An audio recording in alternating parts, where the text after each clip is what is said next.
Sheikh Abdul Razak Sahib, Tilawat.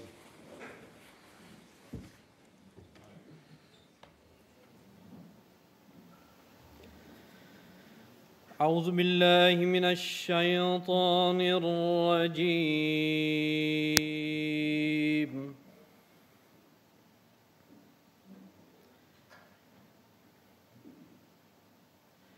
بسم الله الرحمن الرحيم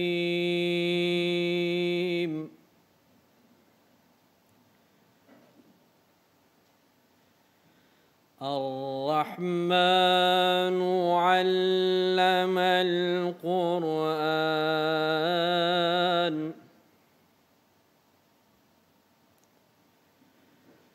خلق الإنسان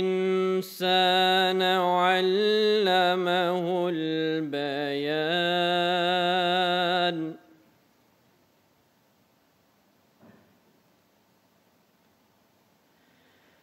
الشمس والقمر بحسبان والنجم والشجر يسجدان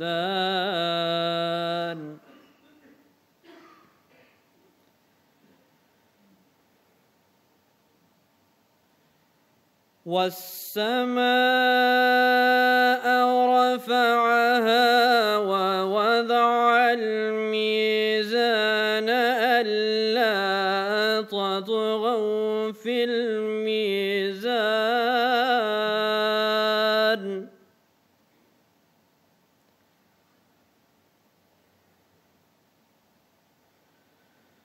وأقيموا الوزن بالقسط ولا تخسروا الميزان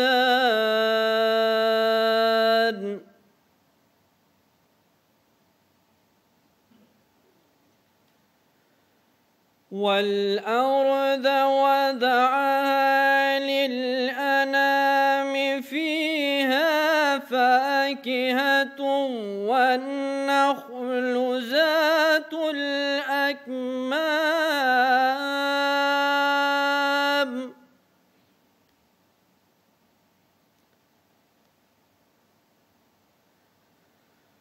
والحب ذو العصف والريحان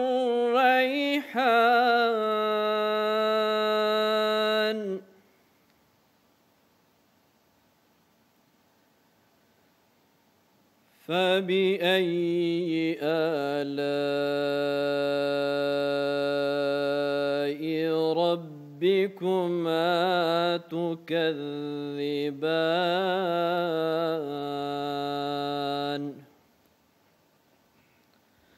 Translation. In the name of Allah, the Gracious, the Merciful. The Gracious God, He taught the Quran. He created man and taught him plain speech. The sun and the moon run their courses according to a fixed reckoning, and the stemless plants and the trees humbly submit to His will. And the heaven He has raised high and set up the measure, that you may not exceed the measure. So weigh all things with just and fall not short of the measure.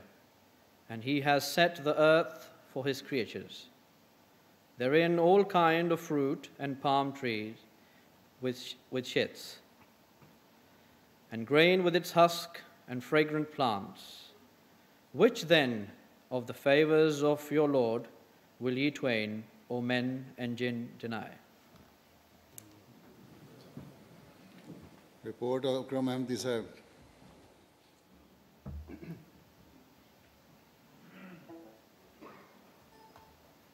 أعوذ بالله من الشيطان الرجيم بسم الله الرحمن الرحيم. My dear Hazur, I wish to welcome you to this symposium of 2014 of the European chapter of the International Association of Ahmadi Architects and Engineers. The theme of today's symposium was sustainable development for the developing world, When we talk of sustainability, we think of development which meets the needs of the present without compromising the ability of future generations to meet their own needs. In this symposium, Hazur, for 2014, we used a different format. The initial presentations were followed by a plenary sessions so that all participants could be involved. And then we ended with a presentation by external speakers at the end. The original presentations in the morning session were by Mrs. Nadia Letwi, Design and Hydraulic Analysis of Water Distribution Networks. Before that, Atal Habib Khalid Saab gave us a talk on laser lighting, and he argued that the existing light sources are low efficient. Next 10 years, all light sources will be solid state. Among solid state, LED is expanding, but laser lighting will be the future, and that is how it will help Africa as well, because it uses less energy. And in Africa, where energy is very expensive, it will be much more useful. Mrs. Nadia Letwi gave a talk on design and hydraulic analysis of water distribution networks, which will come very useful for us, especially for model villages where we use hydraulic analysis of water distribution. And then Mrs. Ilyas gave a very wonderful speech on the development of structures and functions of mosque building in Germany. She gave the whole history of how the development of the mosque has taken place in various countries of the world. And from that, how the present one we should be aiming for, especially nowadays, looking at terms of, for example, the minaret and domes are no longer allowed in certain European countries, and how to look into that and develop something which will be acceptable.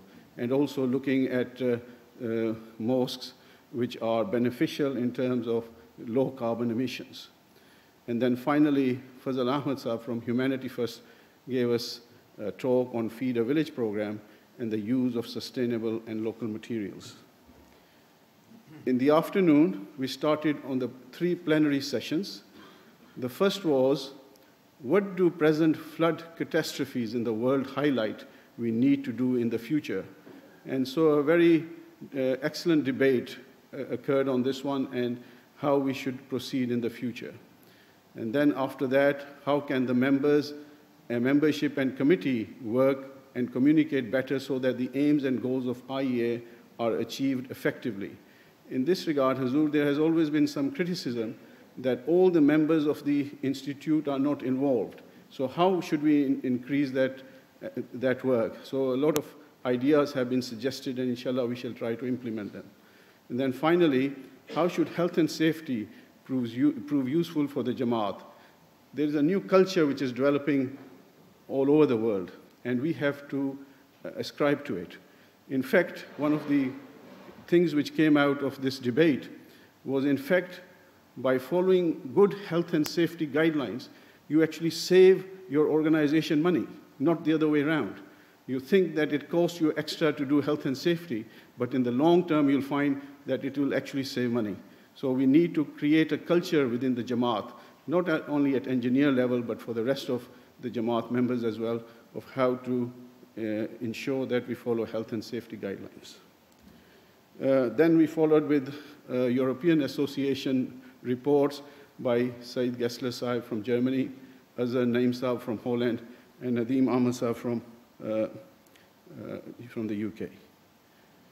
The external speakers we had today, Hazur, was Dr. Ale Agbachi, who is the Assistant Professor for Development Studies, University of Paracao, Benin. He gave an interesting debate on village water and indigenous development strategies in rural Africa. He debated in this one that some of the strategies which have come from the West have not always worked, and we need to look from a bottom-up rather than a top-down situation and see how we can help the real people who are at the bottom of the ladder. This was followed by a speech by Ian Neal, who is a development and technical manager at excellent development here in the UK. And his topic was harvesting water from roads. His topic, I first noticed, came in the Institution of Civil Engineers Proceedings of Engineering. And in that, there was a very well-articulated article which he talked about. And it's that where I picked from. So there are many ways of harvesting water, and this is one of the ways he has suggested. In Hazur, today we have been very successful in the number of participants who took place. We have had an excellent response from Germany with 24 participants, of which 5 were ladies. From Holland, 8 with 1 lady, and from Belgium, 2, Switzerland, 2, Spain, 2, and 70 from the UK. So there was a total of 110, and the total ladies were 12. This compares, Hazur, with last year when there were only 75. So alhamdulillah, the number seems to increase very well. And I remember that about 4 or 5 years ago, we had a meeting here, and I think there were only about 30 or 40 engineers who came. And you asked me, is this all, or is it that they didn't attend? And in fact, that was all we had in those days. So alhamdulillah, I think I understand from many Waqf-e-No boys as well that they are also going into the engineering and architectural fields. And alhamdulillah, this number has grown so dramatically through your efforts and your prayers, I'm sure.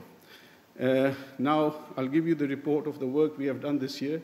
First of all, Hazur, for Water for Life project, it's amazing how well we have done. And for us, this year, by the grace and mercy of Allah, Hazur, we have worked in Burkina Faso, Mali, Niger,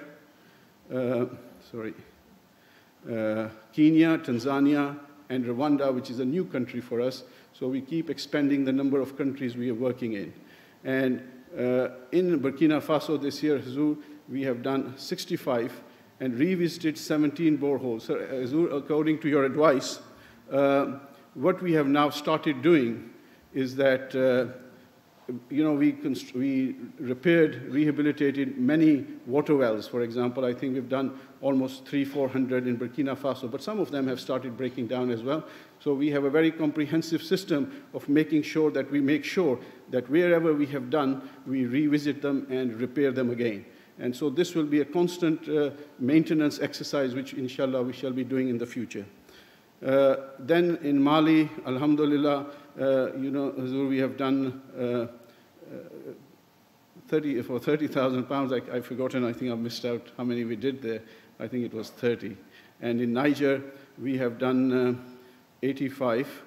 And of these, at a cost of 33,000 pounds, which was only 352 pounds per pump, which is quite cheap now. In Rwanda, it's a new country, we started with 12 and at a cost of 6,600, and which is only about 500 pounds each. In Tanzania, we have done 33 this year at a cost of 17,000 pounds. And I must also thank Said Lonsab here, who is about 80 years of age, and he has done all these water wells. Once one of my other uncles was saying, why are you sending this old man, to places so remote? And when he heard, he said, but I'm happy there, I'm happy working. So alhamdulillah, even at the age of 80, Hazur, he is doing an excellent work, and he's just extended his visa to continue to working in Tanzania. So by the grace and mercy of Allah, we have done 256 water wells this year, which takes us, Hazur, to a total of 1,094 wells we have done so far since you asked us to look into rehabilitating water wells. And that, Hazur, I like to thank some of the players in here. Irfan Qureshi is the team leader, Said Lonsab in Tanzania, Abdul Rafi Zafar, Sharaf Khan, Rafiq Nasser, and Abdul Fateh Zafar in Mali. And also afterwards, Rafiq Nasser carried out a visit to the Democratic Republic of Congo. We go to the very difficult countries, and alhamdulillah, we are about to sign a contract with them, Hazur. They have agreed that we should provide them technical advice, and they will give us some of the pumps they have there so that we can erect it on their behalf. In the architectural section in Ireland, Hazur, we have, alhamdulillah, through the efforts of Abdul Razak Saab and Muhammad Badr, who designed the new mosque in Galloway, and alhamdulillah, the mosque is now complete. Mabur carried out the supervision for this project. And you can see now some of the pictures of the mosque, which alhamdulillah is ready, and we are waiting for you to open it, inshallah. In Kampala Mosque, we have also carried this project very well. Hazur, just the minars left, and with your assistance, we are going to sort that out as well, inshallah, very shortly. Hazur, in Spain, Valencia, we've opened the Baitul Rahman Mosque, and this was through the architectural skills of Chaudhry Ijaz Saab. He has really wonderfully crafted project, which you can see from the pictures. And he was very particular about the minutest detail, and he has put a lot of effort in this beautiful mosque, which you can see there. We also have been working with the Belgium Jamaat, and we have done the original concept designs, and they will, inshallah, carry out the structural analysis. In Holland, we've helped Holland Jamaat with Almere Mosque. And now I come to the best project, Hazur, the village project. I must say it's through your efforts and through your prayers that we have been so successful, and this year has been very successful indeed. Hazur, this year, first of all, this was the first village one we did in Burkina Faso in 2011-12, and that was the opening ceremony then. You can see everything work. Alhamdulillah, even now it works very well. We keep checking on it, and it has done very well. And it has now a farm in the desert. If you see that place, it's really a desert, and now you can see irrigation, through irrigation of the water which is supplied, that people are trying to grow vegetables there. There's street lighting at night. In 2012, Hazur, you gave us 5 villages, and we were going to do in Ghana, funded by Lajna, Niger by Markaz, Mali by Ansarullah, Benin and Ivory Coast by Markaz as well. It has been such a great success, Hazur, that we not have now completed 5, but 9 more villages with the same money authorized. My special thanks go to the village team, Sohail Chaudhry Saab, and Hazur, your special prayers, and I'll explain how we managed to make from 5 into 9. First of all, this is the Benin project, which alhamdulillah is now complete with water flowing. This is the Niger project. There you can see even the community center and mosque. And here is the Mali. This is how it was before, and the same place now with the model village project, Farako village. And this is the Ghana project. Hazur, I must say on this one, the mosque has not been quite completed. It's almost complete. Just the roof needs to be done, and that will be complete. So that's the only part which has not been completed of the 9 villages we have done. The Sierra Leone was a great success for Hazur. In this one, there were 5 villages together. They were all Ahmadi villages, and they all said, no, you must do it for us. So when we looked at it, we found that actually there was no water shortage. So all they needed was electricity. And alhamdulillah, this 5 village project details tells us the population of 801 over the 5 villages. And you can see some of the pictures there and some of the buildings that we have constructed there. And of course, the water and electricity is now flowing in all the 5 villages. So that's how from 5 Hazur we managed to do 9. Now, finally, on the electricity team, we've so far, Hazur, by the grace and mercy of Allah, now have done over 180 provided villages, electricity to 180 villages in East and West Africa, and also given 1,500 solar lanterns across 5 West African countries. This year, our activities included maintenance of existing installations. Hazur, this is becoming now an issue which we are resolving as we go along. Rather than going ahead and making more, we are making sure that the existing systems are also in good order.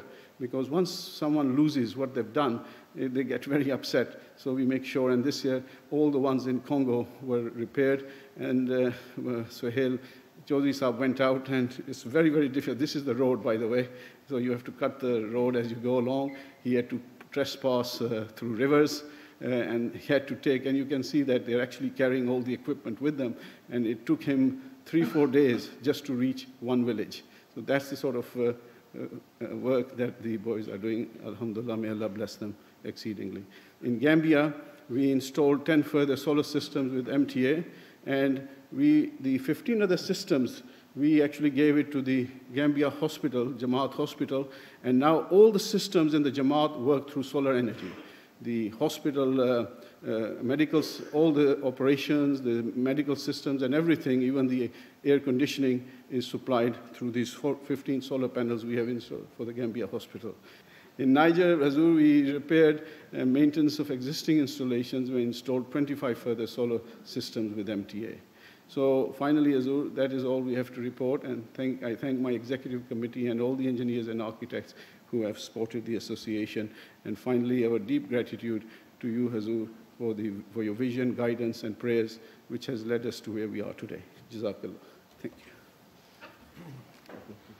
you. Assalamu alaikum wa rahmatullah. Ashhadu an la ilaha illallah wahdahu la sharika lahu wa ashhadu anna Muhammadan abduhu wa rasuluh. Amma ba'du fa'udhu billahi minash shaitanir rajim. Bismillahir Rahmanir Rahim. Today, I'm very pleased to see that the International Association of Ahmadi Architects and Engineers is holding its annual event, in which Ahmadi engineers and architects living in the UK and Europe are taking part. I'm also sure that many of the volunteers who have traveled to various countries through the IAAAE to serve in various capacities will also be present here. Whilst the IAAAE is a very old association, up until a certain time, the scope of its work was very limited. Previously, its work only entailed building or renovating mosques and mission houses. And those projects were generally confined to Europe alone. However, since 2003, a new spirit has developed within the association, and following the changes to its administration, opportunities arose for many youngsters to utilize and exhibit their respective skills and professional expertise. And due to their sincere relationship with the Jamaat and with Khilafat, they were able to illustrate their high standards of sincerity and loyalty. Whenever I asked the youngsters or various volunteers, whether engineers or not, to go to Africa or to any other part of the world, they were ever ready to serve. Indeed, whenever I met them before they departed, I used to feel great gratitude and thanks to Allah as I witnessed the happiness, sincerity, and spirit of dedication so clearly visible on their faces. May Allah enable this sincerity and loyalty to ever increase, and may the members of professional experts and volunteers who join this association also always increase. One thing that has pleased me is that through the association, a number of members, both Ahmadi students and professionals, have started to produce proper academic research papers in their respective fields. It is also a source of happiness that the association has now forged close links with certain non-Ahmadi professionals and experts, as you have listened to the report of Akram Ahmadi Sahib.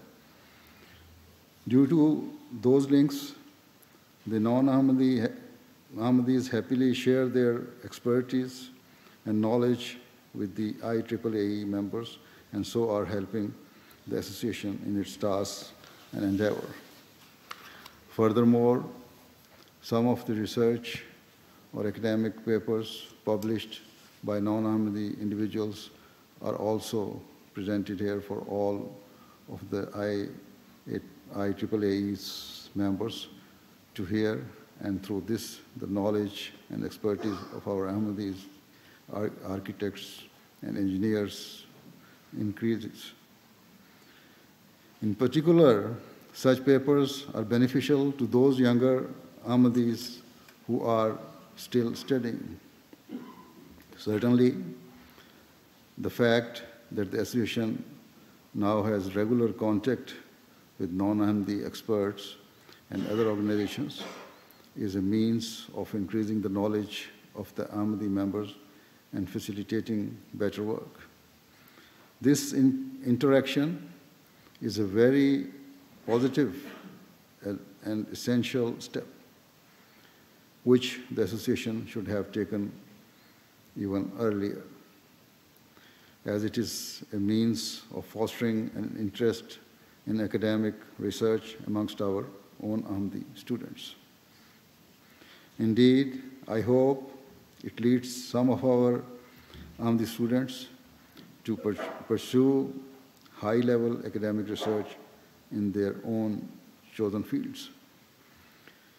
Thus, the work of this association is no longer limited to making plans for new mosques or mission houses or constructing them.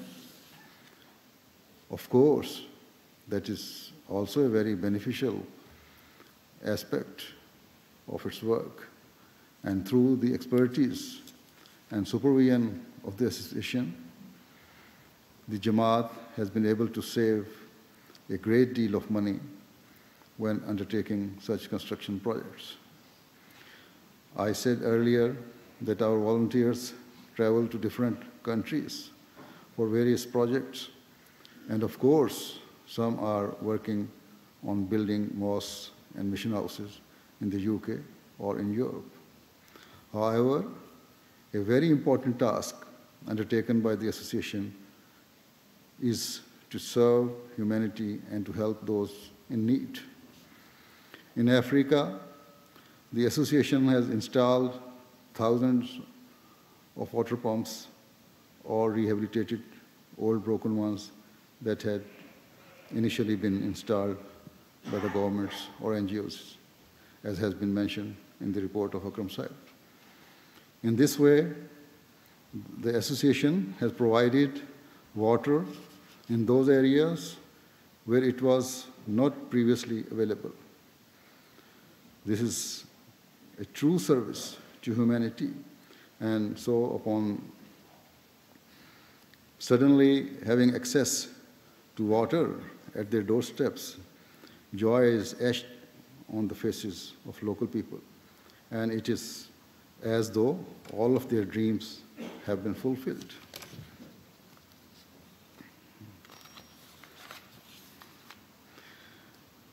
It was through my experience of living in Africa for some few years that I came to truly understand the value of water, and not just the value of water, but the value in particular of clean drinking water. I have seen with my own eyes young children walking 1 or 2 miles with large buckets filled with water balanced on their heads. And even today, in some poor parts of Africa, this trend continues. I myself sometimes had to travel for more than 10 miles to get water, and so I would fill a water drum and transport it on a pickup truck for my personal use.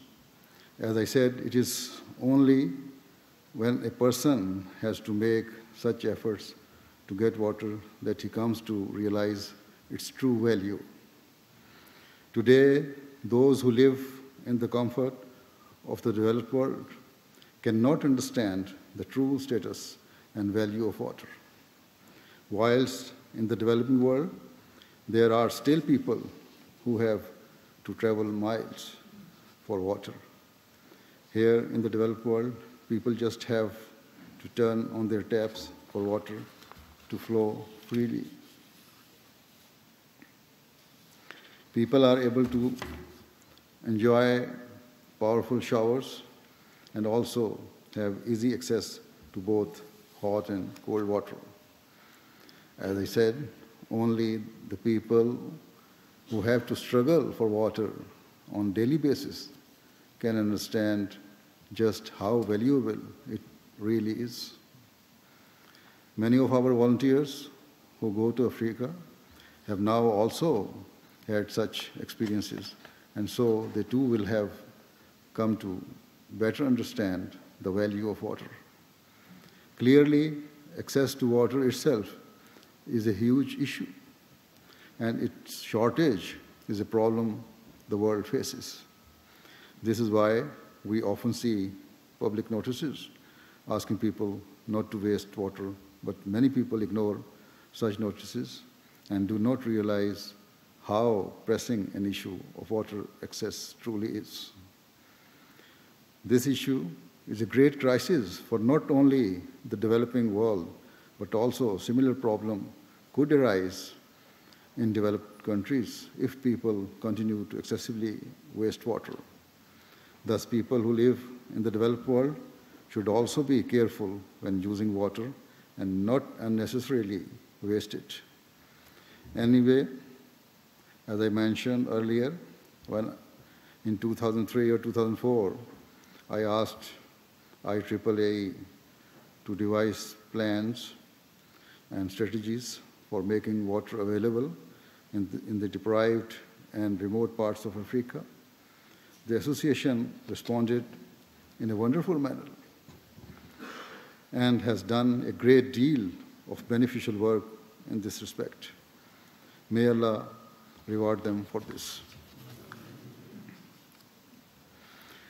Not only did they focus on water, but also, apart from supervising the building of mission houses and mosques in Africa, the association also developed various model village projects. This too is a very important and excellent scheme through which far and distant villages are granted necessary amenities and facilities. For example, our model villages include street lights, access to clean and potable drinking water, community centers, and greenhouses. I have also now instructed that if it is not possible to pave all streets, then at least one main street should be properly paved in each village. Thus, those very people who lived on land which was previously completely cut off from all facilities and in the middle of a jungle are left astonished. They never thought that their homes could ever have electricity or water, or that their streets could ever be paved. For those people, such facilities are truly unbelievable, and their happiness knows no bounds. Here I should mention, Akram Sahib mentioned in his report that Lajna Mala UK and some other organizations sponsored 2 villages, and the left were sponsored by the center. But those 2 villages sponsored by centers were also financed by Lajna Mala USA. So may Allah bless them all. Further, the association has also provided electricity through solar energy to certain Ahmadi villages or where some Ahmadi happen to live. The delight and joy of those Ahmadis is of particular significance because their happiness is based on the fact that through the provision of electricity, they are able to get a connection to watch MTA, and through this, a direct link and relationship between them and Khilafat is established. Do not think that the people of Africa who live in remote villages, and many of whom are illiterate, do not have the same loving emotions and feelings as other Ahmadis. They have the exact same feelings of love and loyalty, and it is their heartfelt desire that they can have those facilities through which they can hear the words of the Khalifa directly. Just very recently, I came to know of an elderly poor African Ahmadi who lives in a very remote village where no road previously reached, and there was no water or electricity. However, through the efforts of association, electricity was generated in his village through solar panels. Thereafter, a TV was put in the mosque and connected to MTA. At that time, either my sermon or one of my other programs was being broadcast. And so the elderly Ahmadi was able to see me, and upon doing so, tears flowed from his eyes.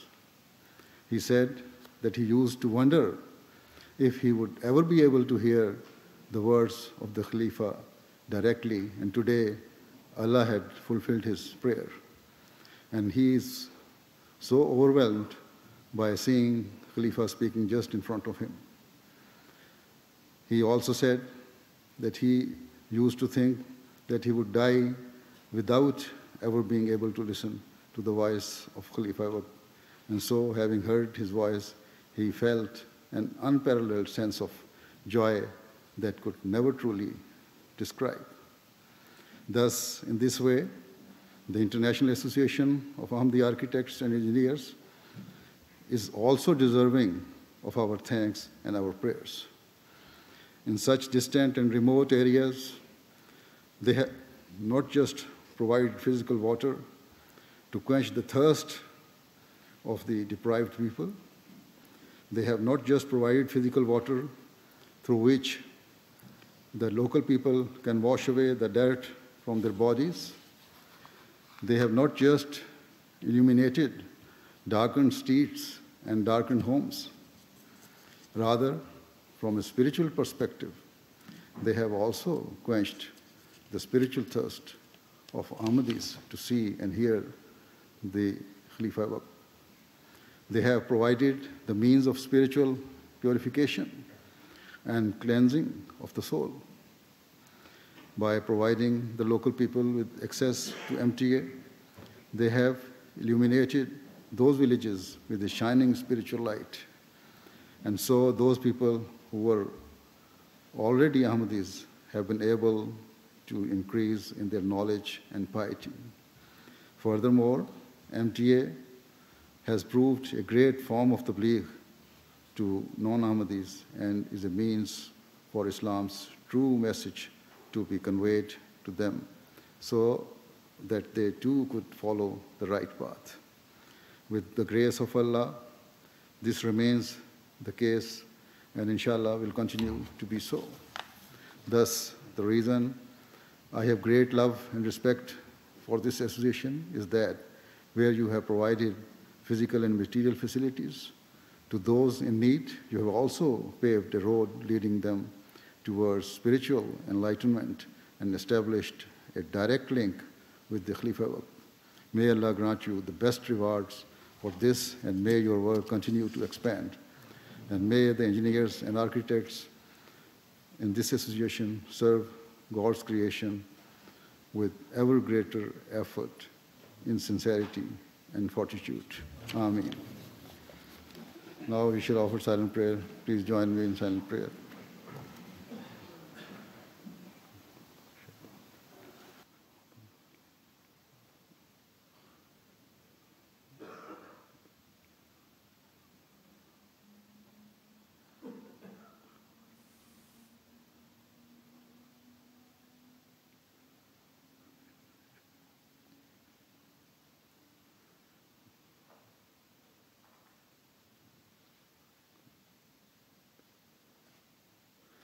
Ameen.